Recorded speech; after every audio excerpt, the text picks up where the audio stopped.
tal? Soy Efraín Avendaño, estudiante del curso de guitarra de la Universidad Nacional Abierta y a Distancia, perteneciente al grupo 41, dirigido por la tutora Diana Margarita Juliao Urreu.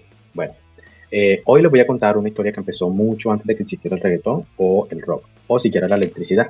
Vamos a hablar de la evolución de la guitarra, ese instrumento que puede sonar suave y romántico, o hace temblar estadios enteros. Pero para entender cómo llegamos hasta la guitarra moderna, tenemos que irnos muy atrás en el tiempo, hasta las primeras cuerdas que sonaron en la historia de la humanidad.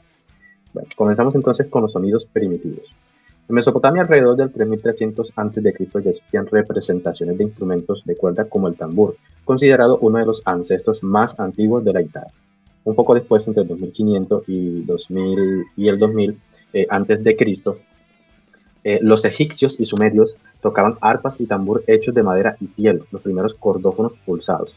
En el 1500 a.C., el, el músico Harmous en Egipto fue enterrado con un laúd de 3 cuerdas hecho en cedro, el primer instrumento tipo guitarra que se conserva.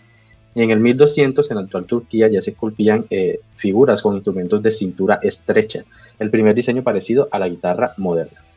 Bueno, entonces el sonido se expande por el mundo.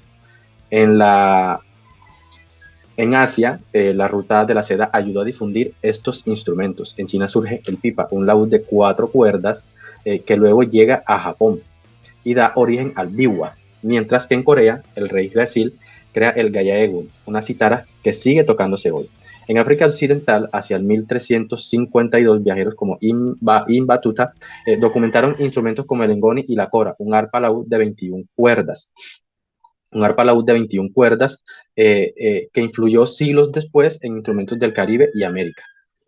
Del laúd árabe a Europa. Bueno, entre los siglos 7 y 9, el laúd árabe o ud viaja desde Persia hasta la península ibérica. El músico siria en el siglo 9 lo introduce en Al-Andalus y los europeos le añaden trastes, creando el laúd renacentista, antepasado directo de la guitarra. En la Edad Media y el Renacimiento, durante los siglos 13 y 14, en Europa se tocaban dos versiones: la guitarra latina, usada en los reinos cristianos, y la guitarra morisca, propia de la España musulmana. De la mezcla de ambas nace entonces la guitarra primitiva. Ya en el siglo XV aparece la vihuela de mano, con 6 órdenes dobles, y en el siglo XVI el poeta Vicente Espinel añade la quinta cuerda, dando paso a la guitarra de 5 órdenes, estandarizada luego por Joan Carles Amat. El barroco, América y romanticismo. Bueno, en el siglo XVII, la guitarra barroca brilla en toda Europa con compositores como Gaspar Sanz y Francesco Corbetta. Con la conquista española, la guitarra y la vihuela viajan hacia América, donde nacen nuevas variantes. Entre ellas se encuentra el charango, el cuatro venezolano, la vihuela mexicana y el guitarrón del mariachi. En el siglo XVIII ya aparecen las guitarras de 6 cuerdas simples, y en Italia entonces se desarrolla la mandolina napolitana, otra pariente de la familia de... En el siglo XIX, el luthier español Antonio de Torres rediseña la guitarra dándole su forma actual: una caja más ancha, pintura pronunciada y barras internas en abanico. En Estados Unidos, Christian Martin adapta el diseño a cuerdas metálicas, creando las guitarras acústicas. En esta época también surge el ukulele en Hawái, derivado del cavaquinho portugués, y la guitarra flamenca se consolida en España.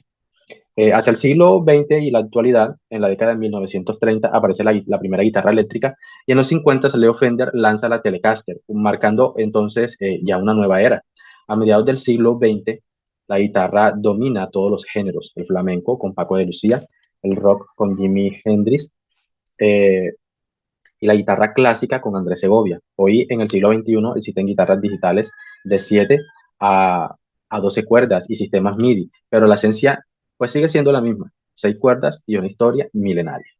Bueno, así que en pocas palabras, la guitarra es mucho más que un instrumento. Es el resultado de miles y miles de años de historia, de culturas que se cruzaron y de personas que buscaron nuevas formas de expresarse con sonido.